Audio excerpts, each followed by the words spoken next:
Why don't we give a big warm welcome to Dr. Michael Greger!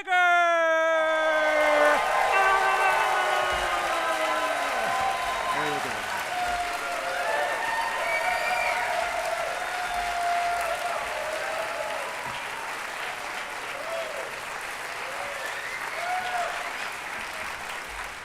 Surely if there was some safe, simple, side effect-free solution to the obesity epidemic, we would know about it by now, right? I'm not so sure. It may take up to 17 years before research findings make it into day-to-day clinical practice. To take one example that was particularly poignant for my family, heart disease. You know, decades ago, Dr. Dean Ornish and colleagues published evidence in one of the most prestigious medical journals in the world that our leading cause of death could be reversed with diet and lifestyle changes alone, yet hardly anything changed. Even now, hundreds of thousands of Americans continue to needlessly die from what we learned decades ago was a reversible disease. In fact, I'd seen it with my own eyes.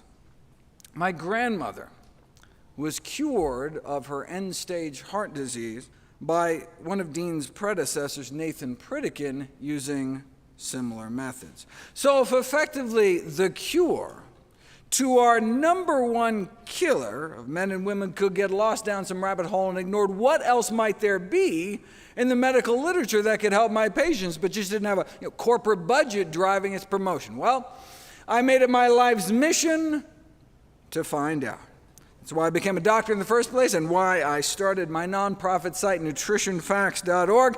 Everything on the website is free. There are no ads, no corporate sponsorships, strictly non-commercial, not selling anything, just put it up as a public service, as a labor of love, as a tribute to my grandmother.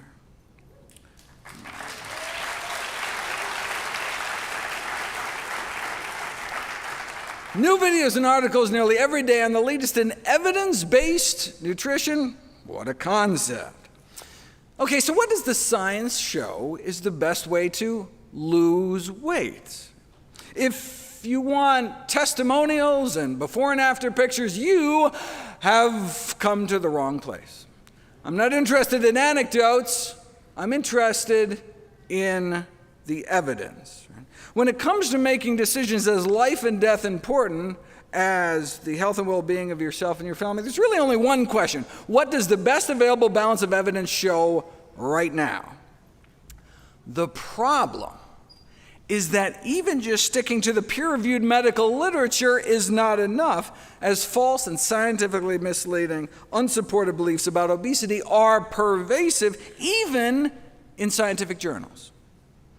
The only way to get at the truth, though, then, is to dive deep into the primary literature and read all the original studies themselves, but who's got time for that? There are more than 500,000 scientific papers on obesity, with 100 new ones published every day. Even researchers in the field might not be able to keep track beyond their narrow domain. But that's what we do at nutritionfacts.org. We comb through tens of thousands of studies a year, so you don't have to. Very nice.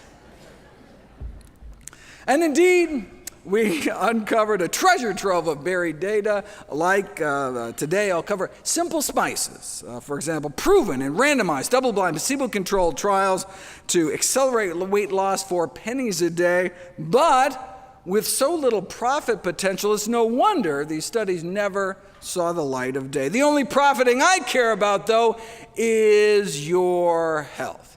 That's why 100% of all the proceeds I receive from all my books and DVDs and speaking engagements are all donated to charity. I just want to do for your family what Pritikin did for my family. But wait, isn't weight loss just about eating less and moving more? I mean, isn't a calorie a calorie? That's what the food industry wants you to think. The notion that a calorie from one source is just as fattening as any other is a trope broadcast by the food industry as a way to absolve itself of culpability. Coca-Cola itself even put an ad out there emphasizing this one simple common sense fact.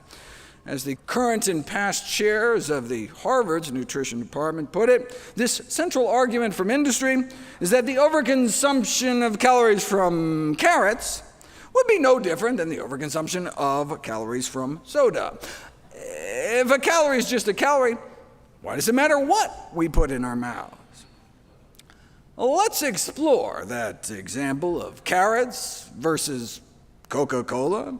It's true that in a tightly controlled laboratory setting, 240 calories of carrots, 10 carrots, would have the same effect on calorie balance than the 240 calories in a bottle of Coke. But this comparison falls flat on its face out in the real world. Right? You could chug those liquid candy calories in less than a minute, but eating 240 calories of carrots would take you more than 2.5 hours of sustained, constant chewing. Not only would your jaw get sore, but 240 calories of carrots is like 5 cups. You might not even be able to fit them all in, right? Our stomach is only so big. Once we fill it up, stretch receptors in our stomach wall tell us when we've had enough. But different foods have different amounts of calories per stomachful, right? Some foods have more calories per cup, per pound, per mouthful than others. This is the concept of calorie density, right? The number of calories in a given amount of food. 3 pounds is about what the average American eats in a day.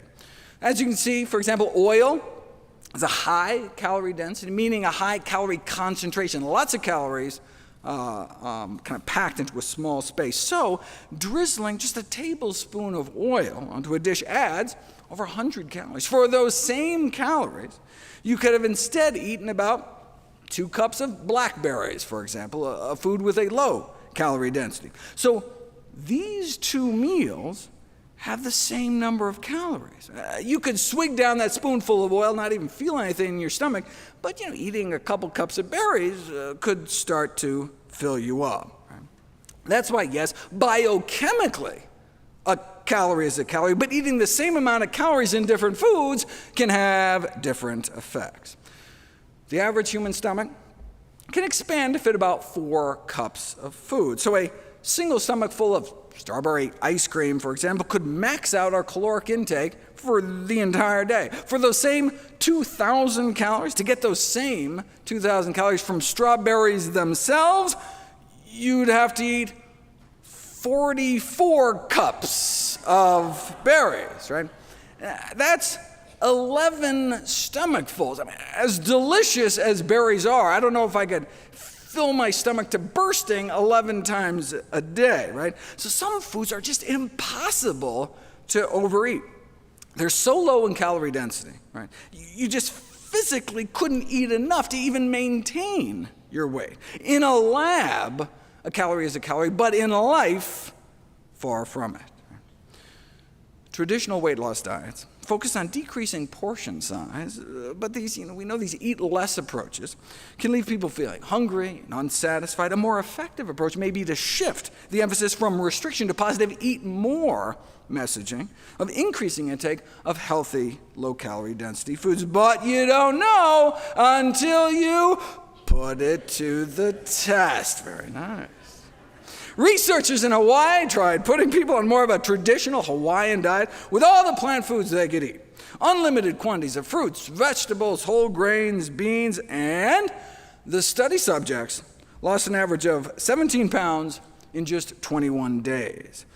Calorie intake dropped by 40%, but not because they were eating less food. They lost 17 pounds in 3 weeks eating more food, in excess of 4 pounds a day. How could that be? Because whole plant foods tend to be so calorically dilute, right? You can stuff yourself without getting the same kind of weight gain. They lost 17 pounds in 3 weeks eating more food. That's why in my upcoming new book, How Not to Diet, which I am very excited about.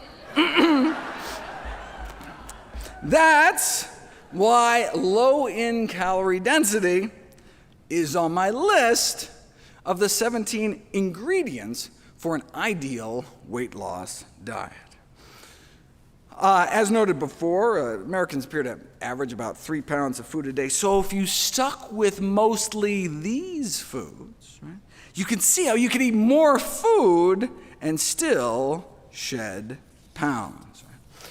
A landmark study set to be published next month found that even when presented with the same number of calories and the same salt, sugar, fat, fiber, and protein, processed foods led to weight gain, 2 pounds gained over 2 weeks, and unprocessed foods led to weight loss, 2 pounds down in the same 2 weeks.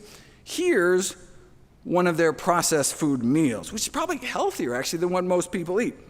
Non-fat Greek yogurt, baked potato chips, sugar-free diet lemonade with a turkey sandwich has the same number of calories as this, with the unprocessed meal food folks were eating, a kind of a Southwest entree salad, black beans, avocados, nuts. See, that's the calorie density effect. Same calories, but there's just more food. No wonder it satisfied their hunger, and they ended up 4 pounds lighter in 2 weeks eating more food. So how can you decrease the calorie density of your diet? Well, just a quick peek at the two extremes should suggest two methods. Abandon added fats and add abandoned vegetables. Method number one, covertly put people on a relatively low-fat diet. They tend to lose body fat every day, even though they can eat as much as they want. But if you instead give those same people the same meals, but this time sneak in enough extra fats and oils to change it to a high-fat diet, they gain body fat every day.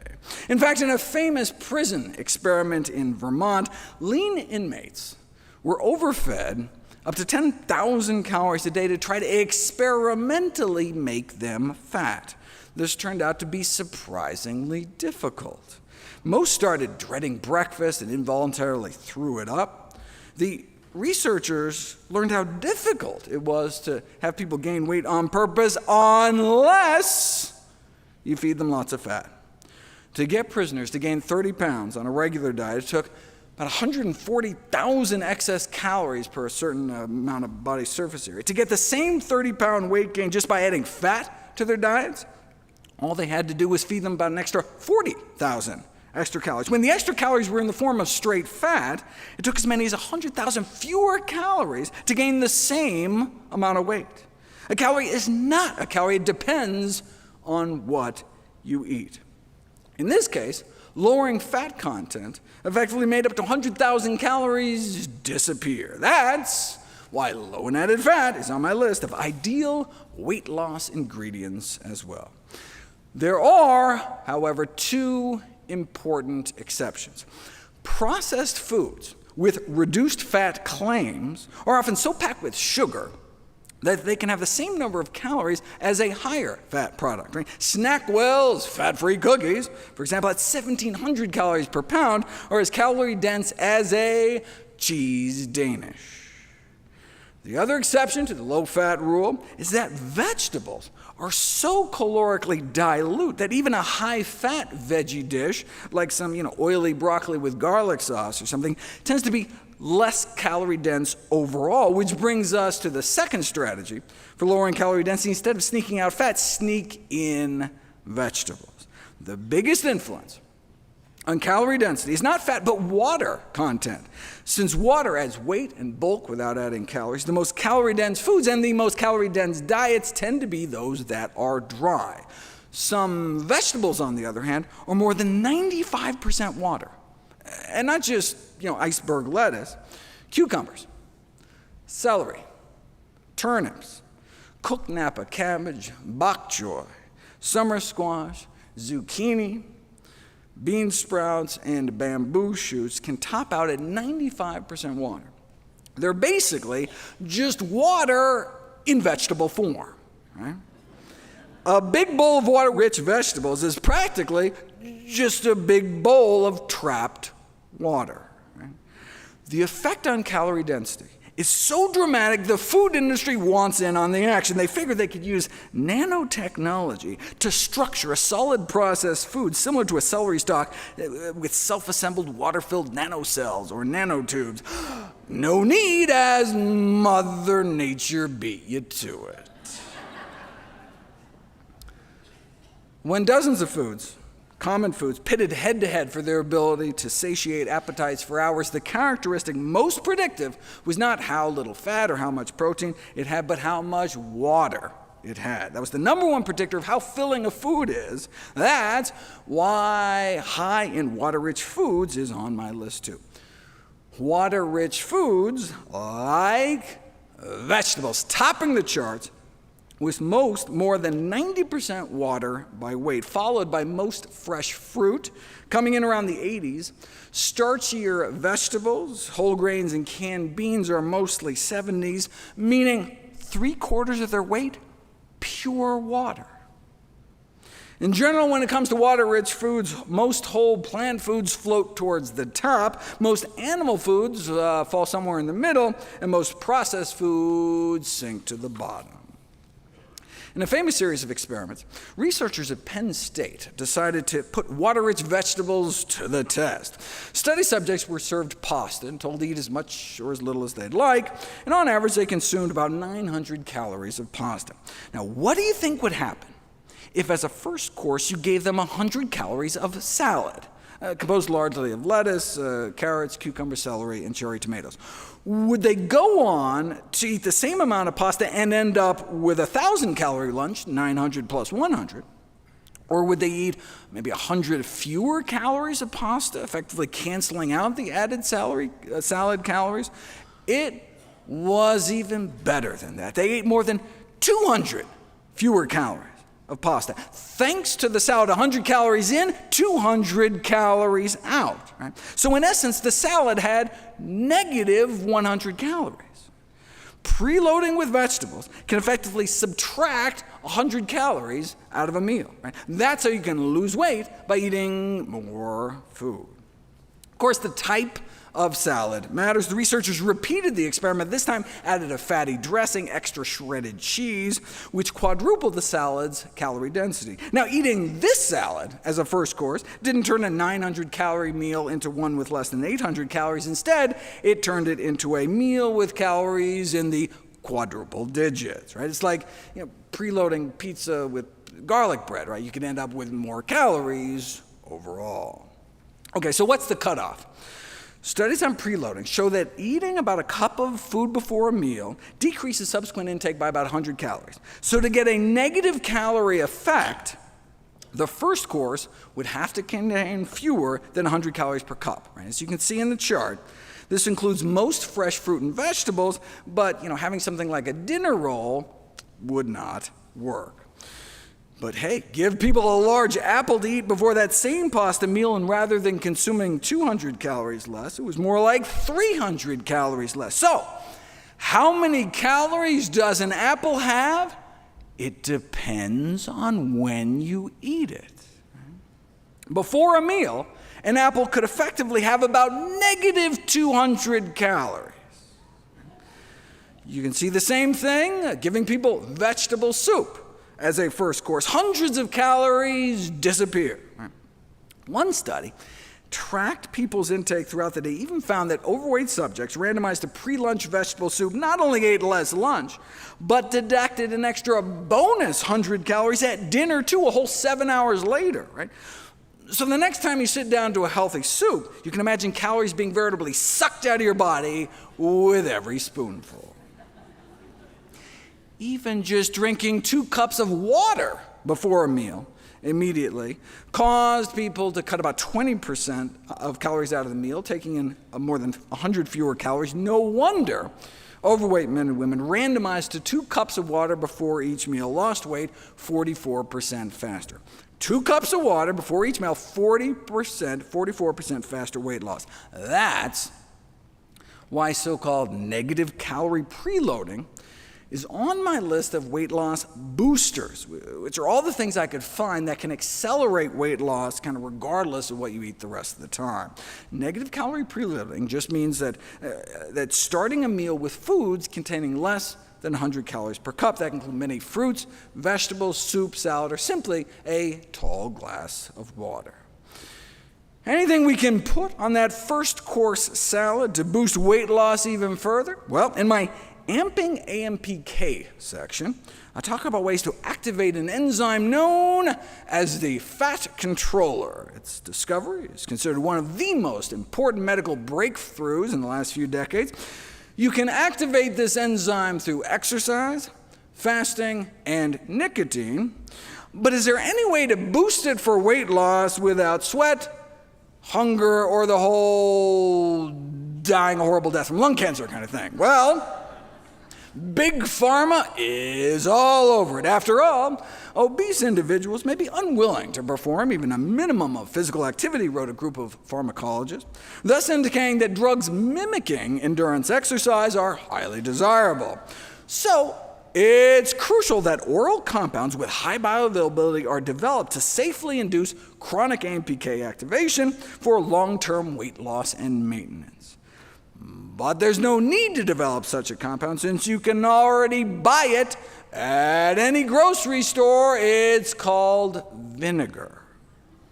When vinegar, acetic acid, is absorbed and metabolized, you get a natural AMPK boost. Enough of a boost to lose weight at a typical dose you might use dressing a salad? Well, vinegar has evidently been used to treat obesity for centuries, but only recently has it been put to the test. Randomized, double-blind, placebo-controlled trial on the effects of vinegar intake on the reduction of body fat in overweight men and women. The subjects were randomized to drink a daily beverage containing 1 or 2 tablespoons of apple cider vinegar, or a control drink, a beverage that developed to taste the same as the vinegar drink, but prepared with a different kind of acid, so it didn't have any actual vinegar in it.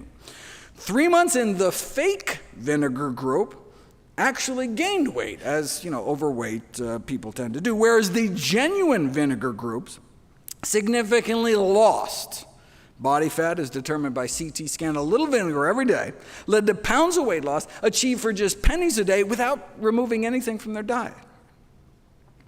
That's why one of my 21 tweaks to accelerate weight loss is 2 teaspoons of vinegar with each meal, either sprinkled on your salad or even just added to tea with some lemon juice or something.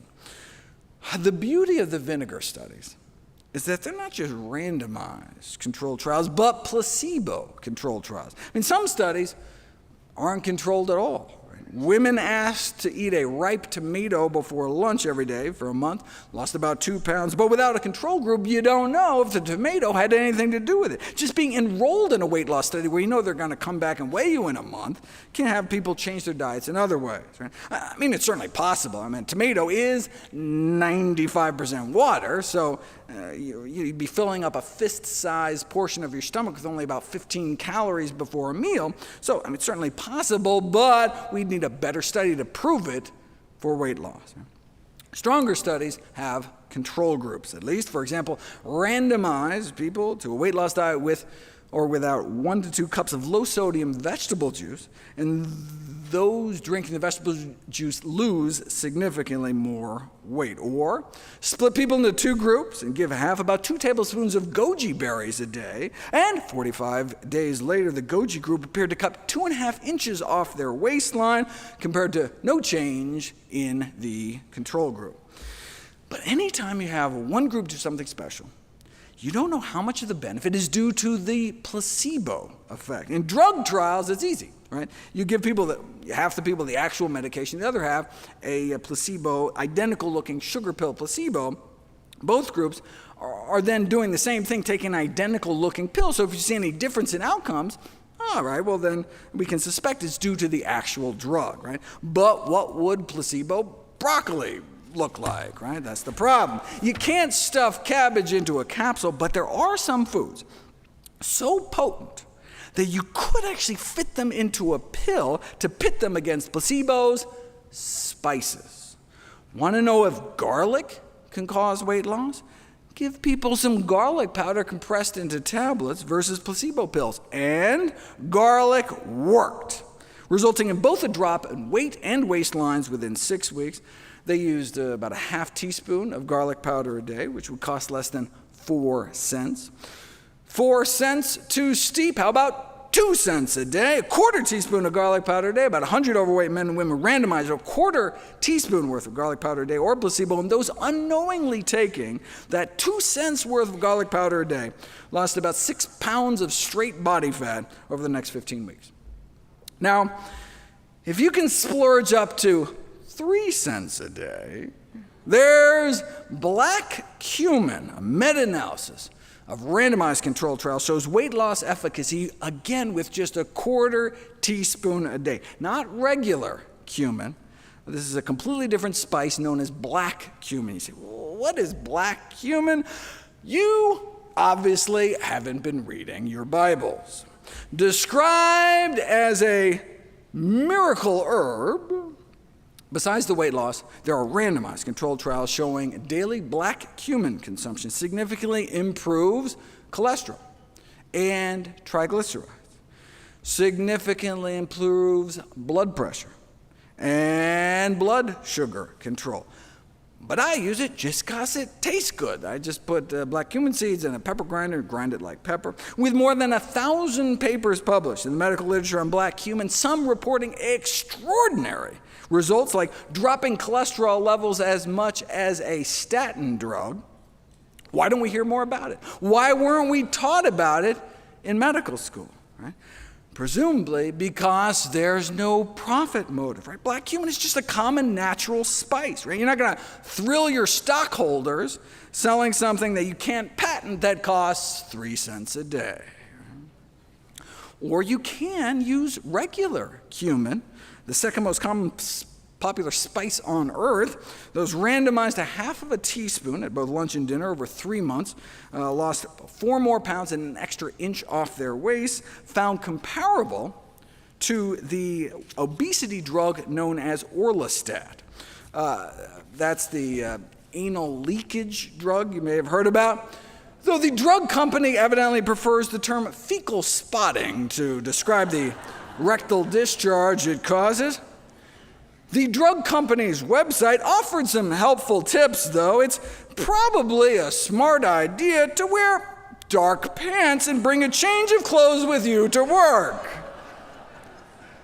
You know, just in case their drug causes you to crap your pants at work. I think I'll stick with the cumin.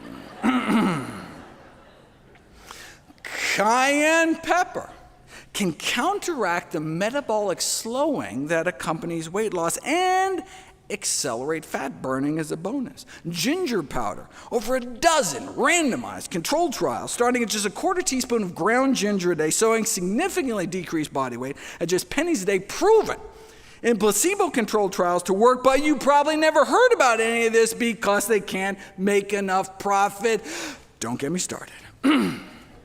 Let me go back to the Coke versus carrots example. A calorie is not a calorie because drinking this is not the same as eating this. But even if you consume the same number of calories, chewed for hours to pack in all those carrots, a calorie may still not be a calorie because it's not what you eat, it's what you absorb. And as anyone who's ever eaten corn can tell you, some bits of vegetable matter can pass right through you. A calorie may still be a calorie circling your toilet bowl, but flush calories aren't going to make it onto your hips. Right?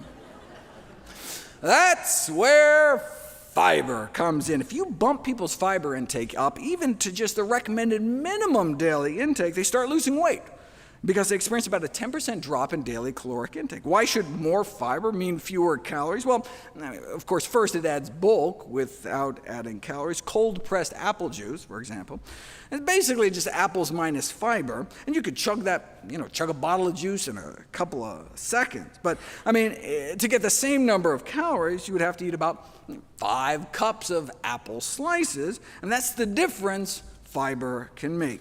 But it's not just a calorie density thing. Imagine what happens next, right? The apple juice would get rapidly absorbed as soon as it's spilled out of your stomach into your gut, right? Spike your blood sugars, whereas the sugar trapped in the mass of chewed apple slices would be absorbed more slowly along the length of your intestines, right? Nutrients can only be absorbed when they physically come in contact with the side of your intestine, with your gut wall, right? Now, fiber never gets absorbed, right? So it can act as a carrier to dilute or even eliminate calories out the other end. And fiber doesn't just trap sugars, it acts as a fat and starch blocker too.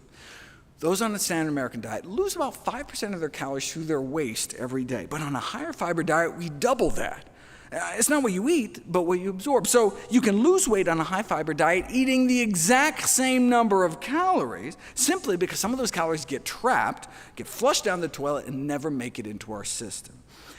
And it's not just the calories in the high-fiber foods themselves that are less available. High-fiber foods trap calories across the board, right? So eat a Twinkie on a high-fiber diet and you absorb fewer Twinkie calories. It's like every calorie label you look at gets instantly discounted when you're eating lots of fiber-rich foods, which is why it makes it onto my list.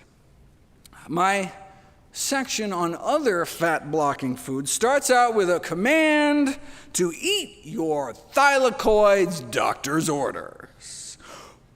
What on earth is a thylakoid? Just the source of nearly all known life and the oxygen we breathe. No biggie. Thylakoids are where photosynthesis takes place, the process by which plants turn light into food. Thylakoids are the great green engine of life, microscopic sac-like structures composed of chlorophyll-rich membranes concentrated in the leaves of plants. When we eat thylakoids, when we bite into a leaf of spinach or something, those green leaf membranes don't immediately get digested. They last for hours in our intestines, and that's when they work their magic. Thylakoid membranes bind to lipase. Lipase is the enzyme in our body that our body uses to digest fat. So if you bind the enzyme, you slow fat absorption. But if all the fat is eventually absorbed, what's the benefit? Location, location, location. There's a phenomenon known as the ileal brake. The ileum is the last part of the small intestine before it dumps into your colon. And when undigested calories are detected that far down in your intestines, your body thinks, oh, I must be full from stem to stern, and puts the brakes on eating more by dialing down your appetite. This can be shown experimentally. You insert a 9-foot tube down people's throats and drip in any calories, fat, sugar, protein, and you can activate the ileal brake.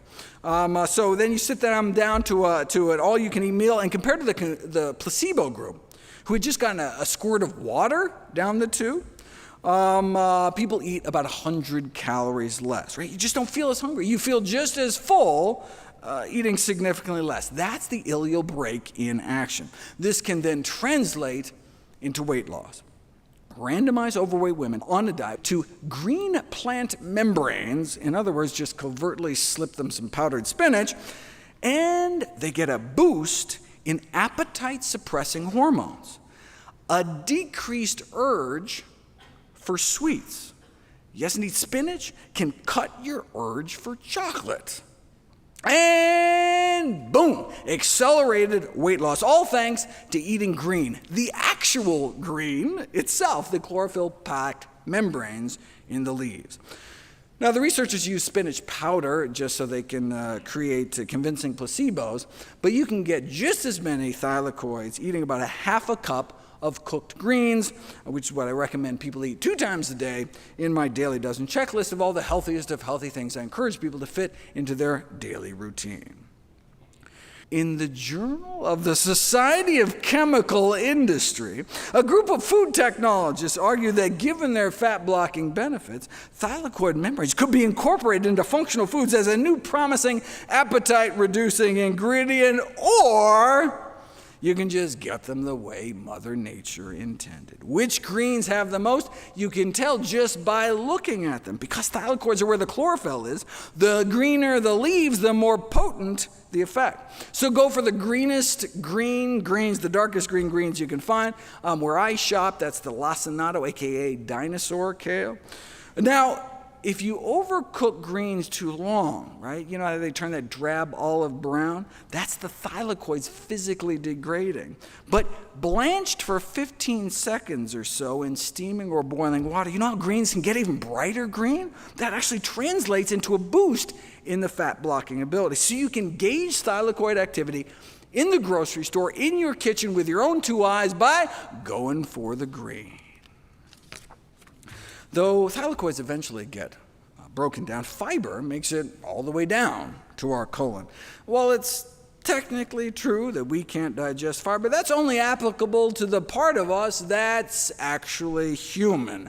Most of the cells in our body are bacteria, or gut flora, which weigh as much as one of our kidneys, as metabolically active as our liver, has been called our forgotten organ. And it's an organ that runs on MAC, microbiota accessible carbohydrates.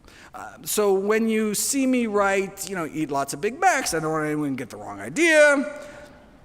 MAC is just another name for prebiotics, right? What our good gut flora eat. In other words, fiber. There's that fiber again.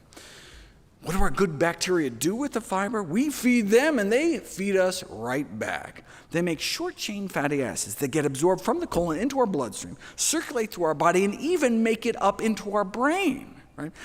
It's like the way our gut flora communicates with us, dialing down our appetite, all the while increasing the rate at which we burn fat and boosting our metabolism at the same time, all thanks to fiber. Check this out. Put people on a brain scanner, show them a high-calorie food like a donut, and the reward centers in their brains instantly light up. But if you repeat the experiment, but this time secretly deliver fiber-derived short-chain fatty acids directly into their colon, you get a blunted reward center response.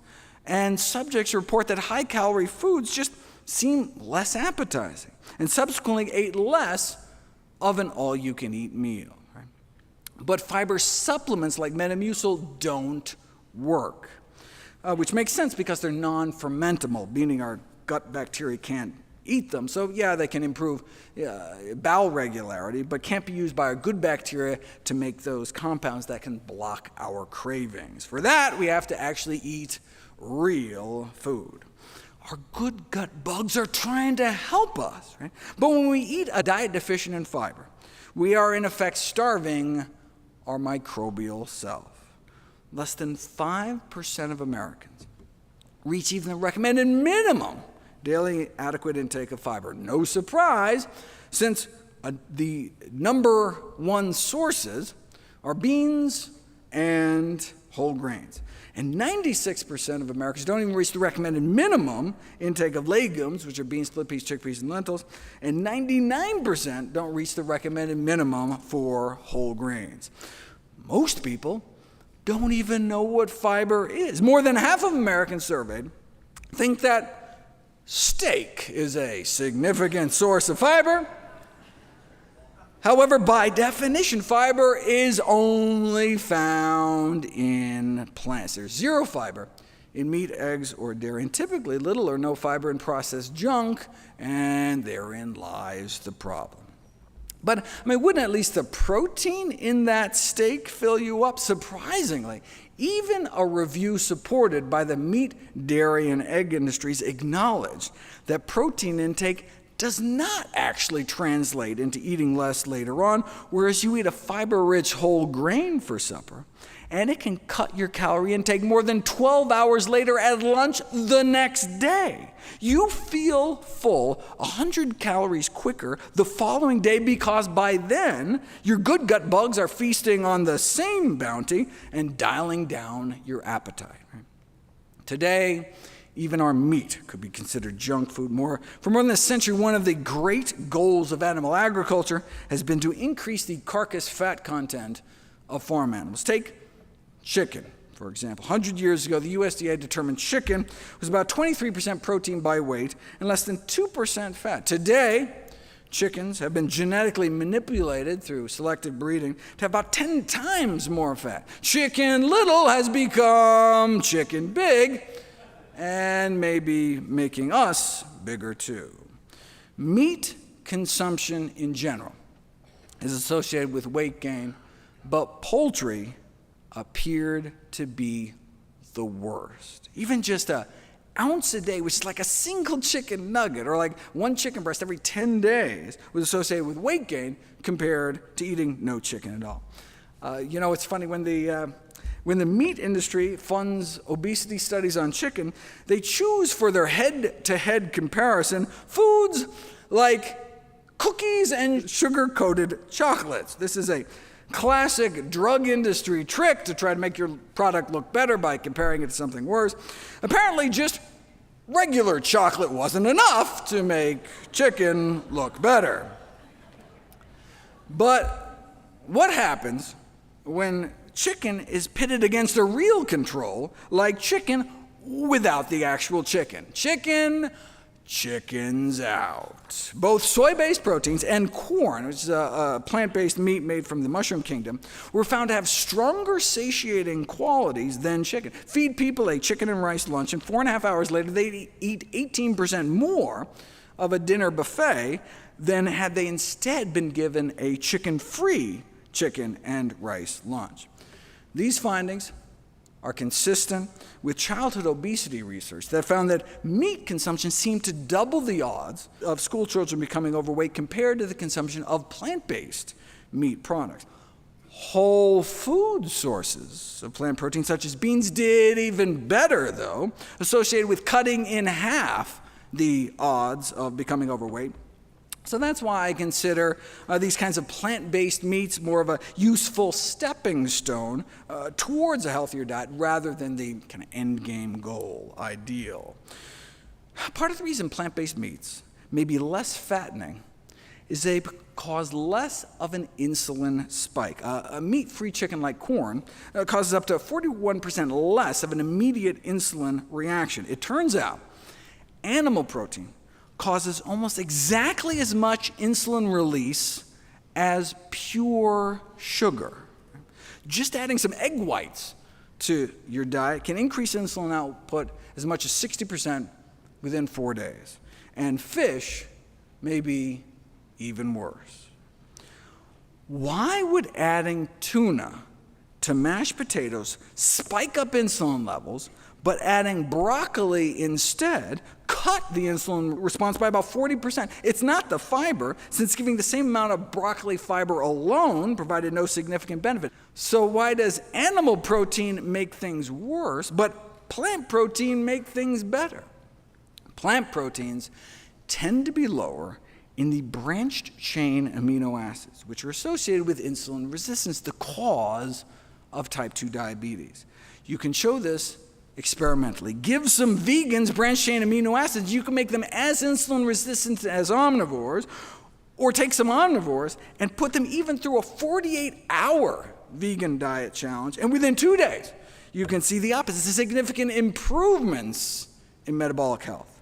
Why? Because decreased consumption of branched chain amino acids improves metabolic health. Check this out. Those randomized to restrict their protein intake were averaging literally hundreds more calories a day, so they should have become fatter, right? But no, they actually lost more body fat. Restricting their protein enabled them to eat more calories, while at the same time they lost more weight, more calories, yet a loss in body fat. And this magic protein restriction, they were just having people eat the recommended amount of protein. So maybe they should have just called this group the normal protein group, or the recommended protein group, and the group that was eating more typical American protein levels and suffering because of it, the excess protein group.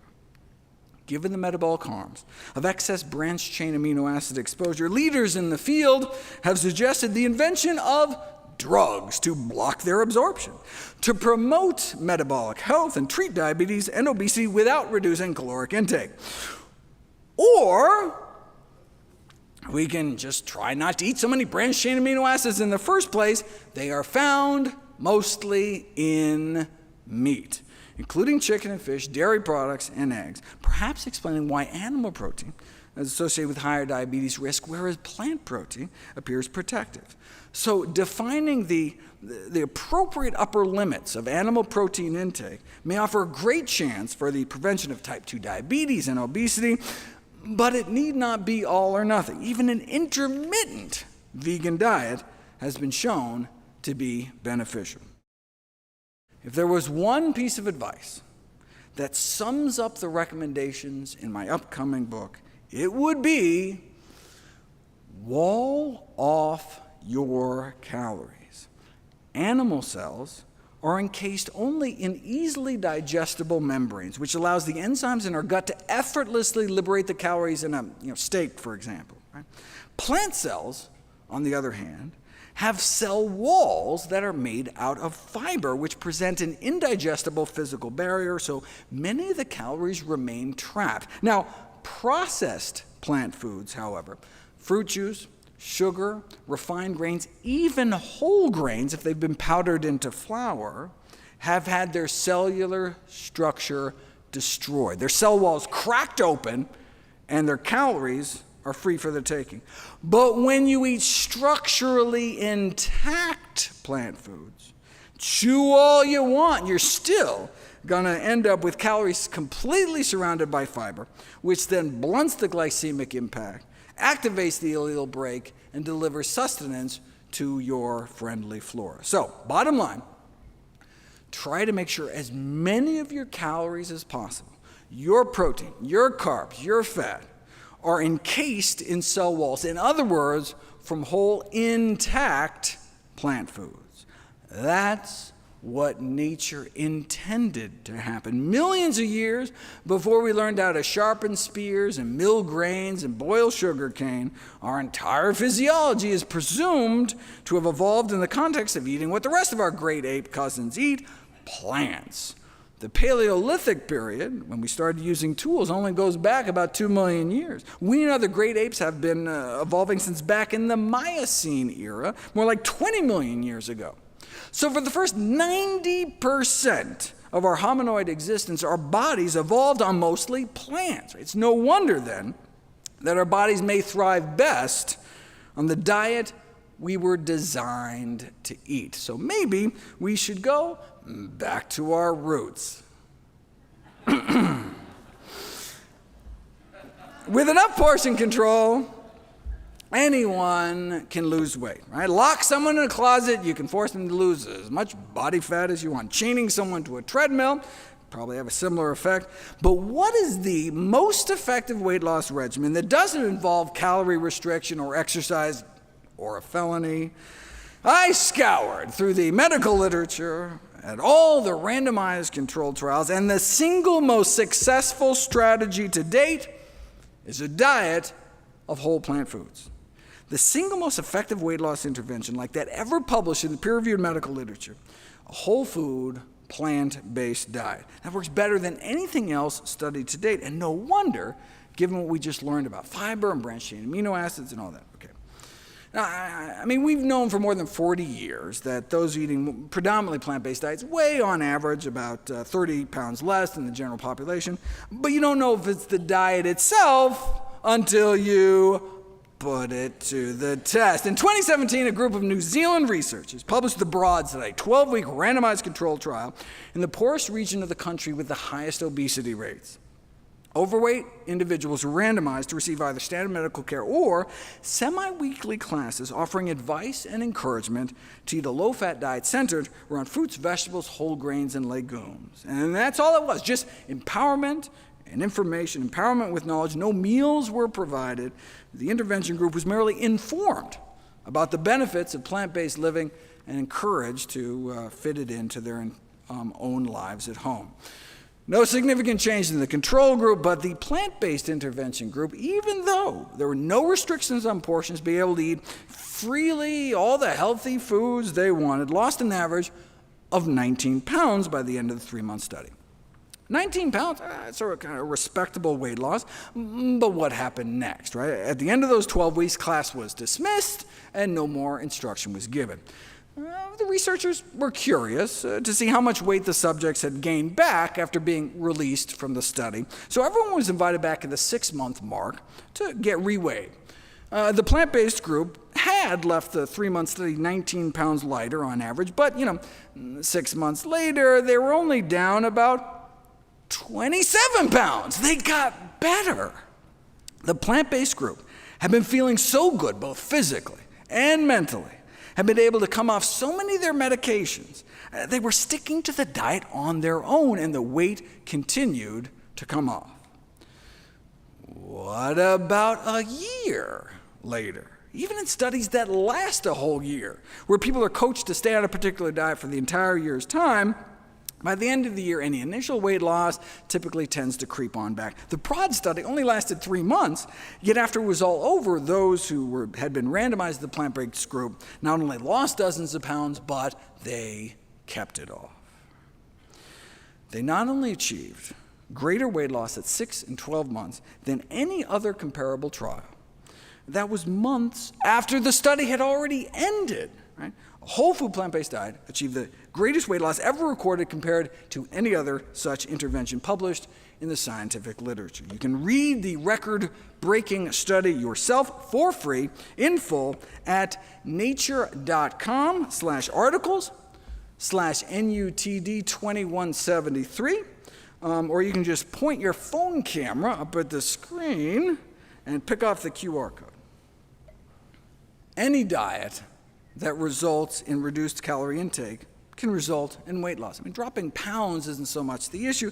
The problem is keeping them off. Right? And a key difference between plant-based nutrition and more traditional approaches to weight loss is that people are encouraged on plant-based diets to eat ad libitum, meaning as much as you eat, as much as you want. No calorie counting, no portion control, just eating. Right? The strategy is to improve the quality of the food rather than restricting the quantity of the food.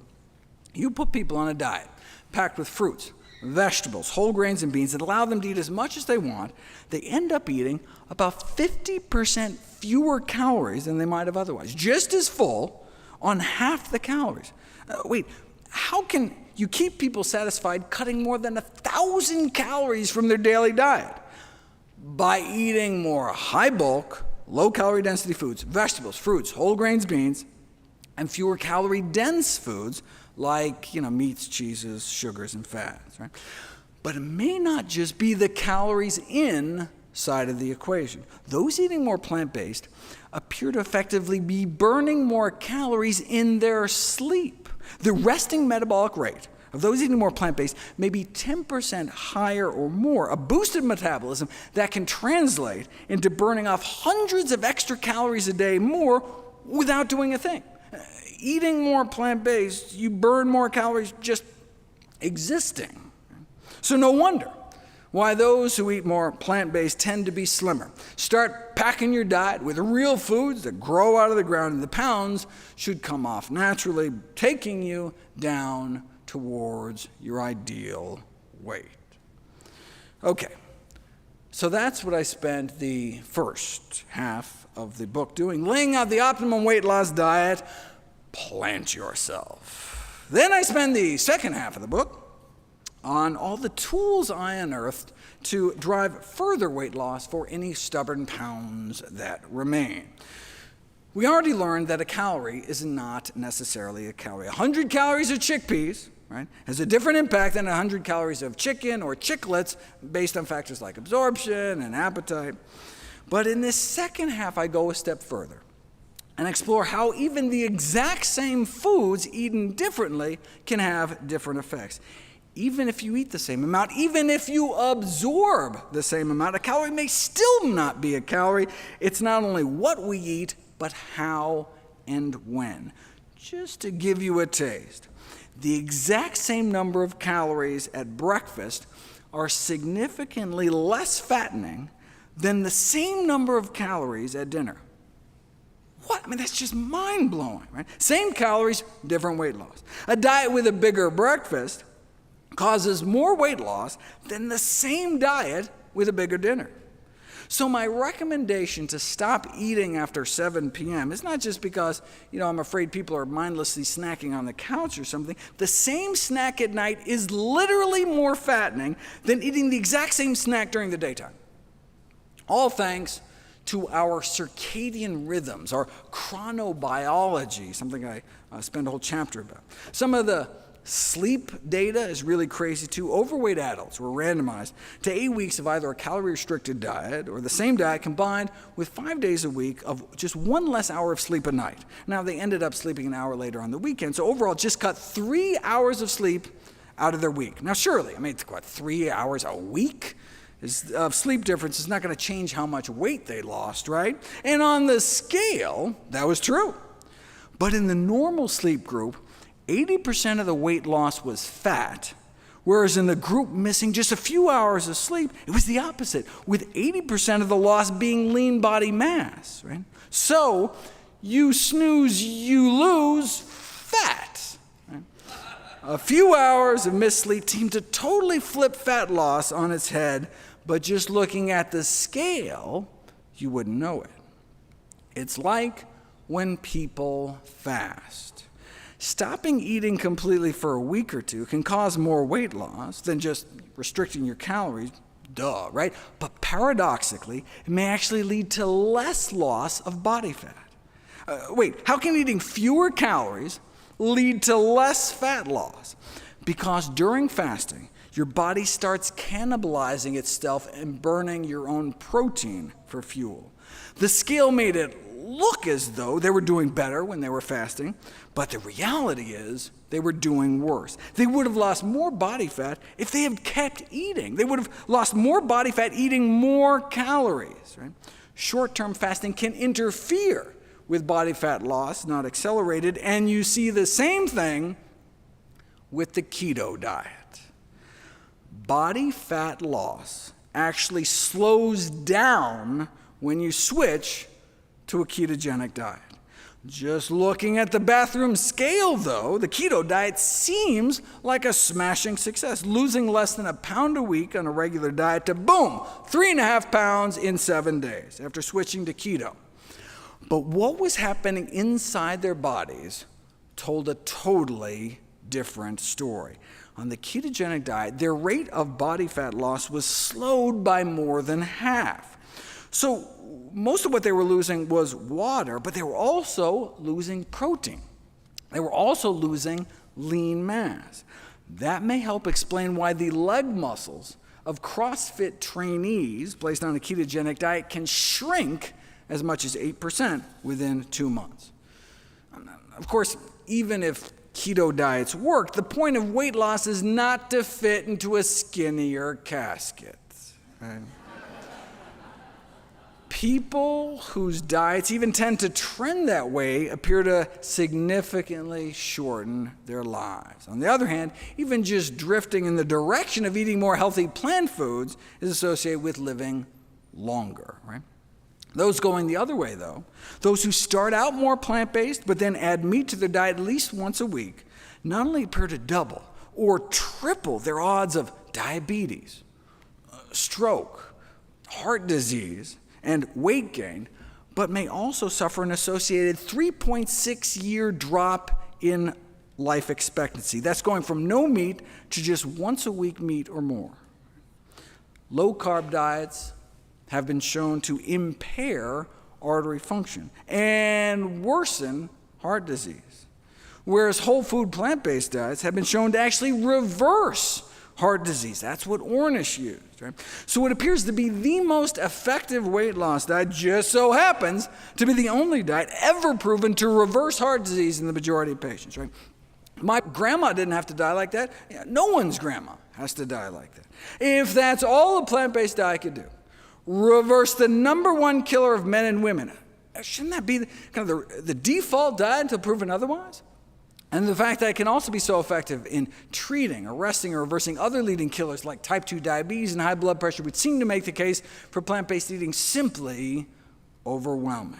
Only one diet has ever been shown to do all that, a diet centered around whole plant foods. You don't have to mortgage your health to lose weight. The single healthiest diet also appears to be the most effective diet for weight loss. After all, permanent weight loss requires permanent dietary change. I mean, healthier habits just have to become a way of life. And if it's going to be lifelong, you want it to lead to a long life. Thankfully, the single best diet proven for weight loss may just so happen to be the safest, cheapest way to eat for the longest, healthiest life. Thank you.